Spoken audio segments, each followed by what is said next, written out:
Well, good afternoon. This is segment number 1.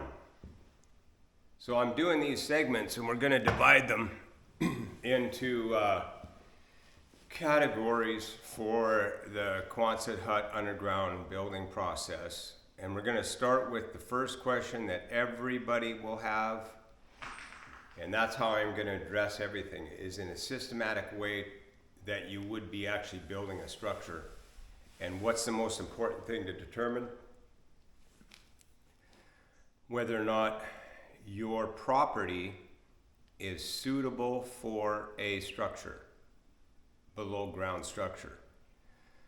So whenever we have consultations, everybody asks this question. Okay, they describe their land, I ask them all these questions, but basically what I'm asking you, instead of us having these one-on-one consultations, I'm going to do this in segments and you can just watch one at a time, and we're going to divide it up, and we can move over to ventilation number 12 or whatever, So with video number 12, but we're going to have the whole video as one, or you can pick a segment of a question that you have.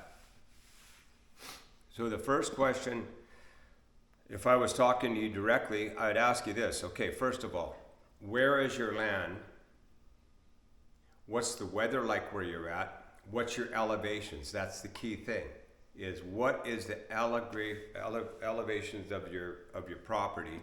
If you were to go to your county and look at your map of your elevations, you're going to see how much fall do you have on your property. Like, are you having, what I'm going to tell you right now is I want you to have at least 35 feet of fall on your property to have the structure that I'm commonly building, okay? I'm commonly building these structures that are 35 feet of elevation at least. And I'll tell you why, because the structure that I recommend to build, the one that I built, is 13 feet tall on the outside to the concrete. I got usually about a foot or 2 feet of perimeter foundation. In the center, you can have anywhere from 6 inches, to a foot thick. And I've had it that thick, so I'm going to say it's 14 feet, okay? Plus, let's say you had 6 feet of dirt on it, that's 20 feet below the surface to the bottom. So that gives you 15 feet of fall from the bottom of your foundation. So we're going to determine whether or not you got that. It's very simple. It's not no big, deeply thought out program. It's basically just to follow the land, okay?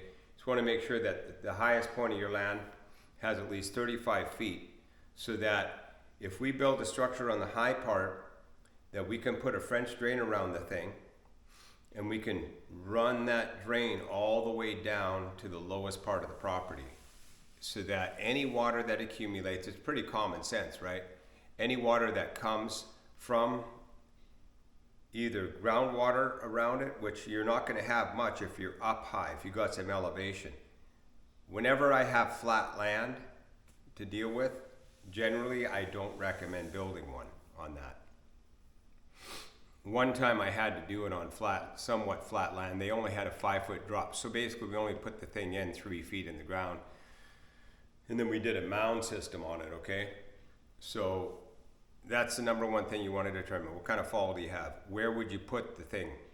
So you're gonna, if you get serious about building one of these after watching this whole program, you are going to send me a topographical view of your elevations of your property. Let's look at that. You'll send me a video that you'll do of the area that you think it will work best in, and then we can determine whether or not. Now, once you get that out of the way,